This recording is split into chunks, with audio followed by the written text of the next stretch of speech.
The day began like any other. The sun was just starting to peek over the horizon, casting a golden glow on the quiet suburban streets.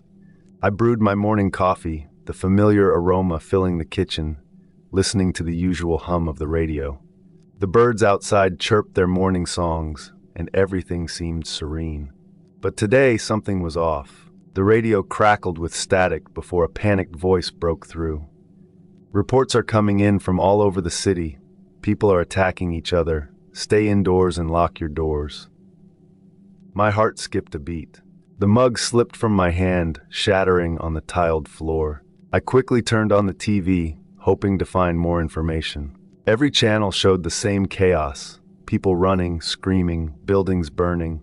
A message scrolled across the bottom of the screen. Stay indoors. Avoid contact with infected individuals. My thoughts immediately went to Lily. She had left for school an hour ago, her bright yellow backpack bouncing with each step. I grabbed my car keys and rushed out the door, my mind racing with fear. The morning sun seemed too bright, too cheerful for what was happening. The streets were already clogged with traffic. People were abandoning their cars and running in all directions, their faces twisted in terror. I turned on the radio in my car, but it was just static interspersed with frantic voices. They're everywhere, biting, tearing. Panic set in as I realized driving was futile. I abandoned my car and started running, pushing through the growing crowd. The school was only a few miles away. I could make it. I had to make it. As I ran, the scene around me grew more chaotic. People were fighting, not just with each other, but with things. Creatures that moved with a jerky, unnatural gait. Their eyes were empty, their mouths covered in blood. Zombies. My mind struggled to process what I was seeing. Zombies were supposed to be fiction, not reality. Yet here they were, tearing through the streets, attacking anyone in their path. I had to get to Lily. I had to save her. The air was thick with smoke and the smell of burning flesh. Sirens wailed in the distance, mingling with the screams of the dying. My head started pounding and my vision blurred. I shook it off, focusing on my goal. But the hallucinations grew worse. Every face I saw seemed to morph into a zombie's for a split second. Was it fear, or was it something more? I remembered hearing about military experiments, toxins in the air or water. Was that what this was? Some sort of biological weapon gone wrong. I had no time to ponder. The school was just ahead. The scene outside had been a mere glimpse into the chaos unfolding in the city.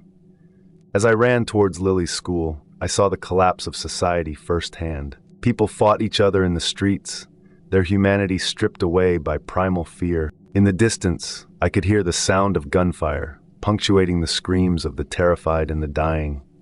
I passed a grocery store where people had smashed the windows to get inside. The aisles were a mess of overturned shelves, discarded goods, and the bodies of those who had been trampled in the rush.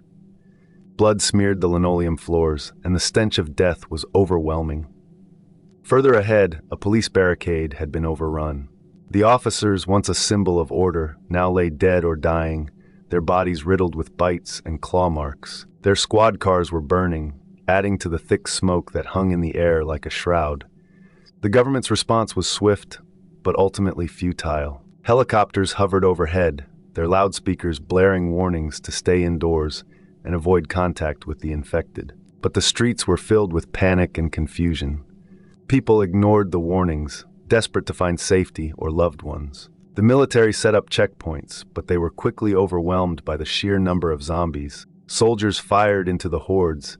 As I approached the school, the scene was even more horrific. The gates were closed, and beyond them, I saw parents and teachers with makeshift weapons, their faces pale and eyes wide with fear.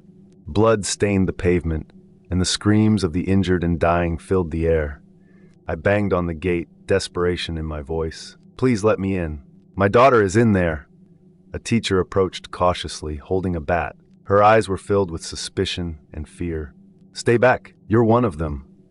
"What are you talking about?" I shouted, confusion and panic rising in my chest. She held up a mirror, and what I saw made my blood run cold. The reflection staring back at me was not my own. It was the face of a monster, a zombie. My skin was pale and mottled, my eyes sunken and lifeless. Blood dripped from my mouth. I stumbled back, trying to comprehend what I was seeing. No, this can't be. The teacher's grip tightened on the bat. ready to defend herself. Behind her, I saw Lily, her face twisted in horror.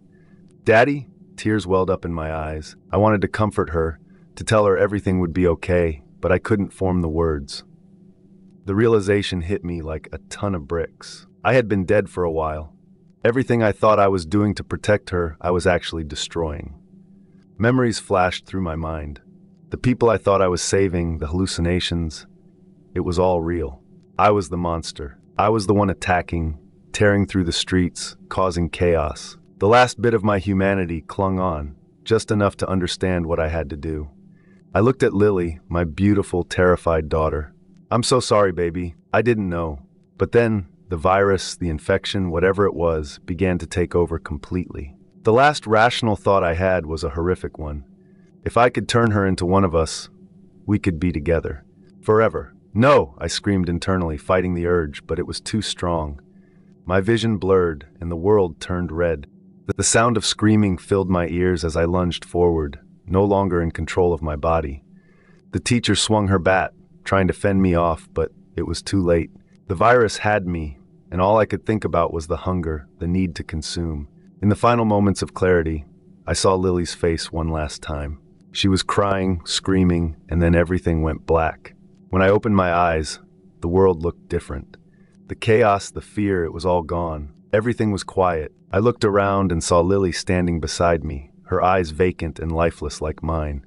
She wasn't crying anymore. She wasn't scared. I reached out to her, and she took my hand. There was no fear in her eyes now, only a strange, calm acceptance. The other children and teachers stood around us, their makeshift weapons dropped at their feet, their faces expressionless. We walked together, Lily and I, through the now silent schoolyard.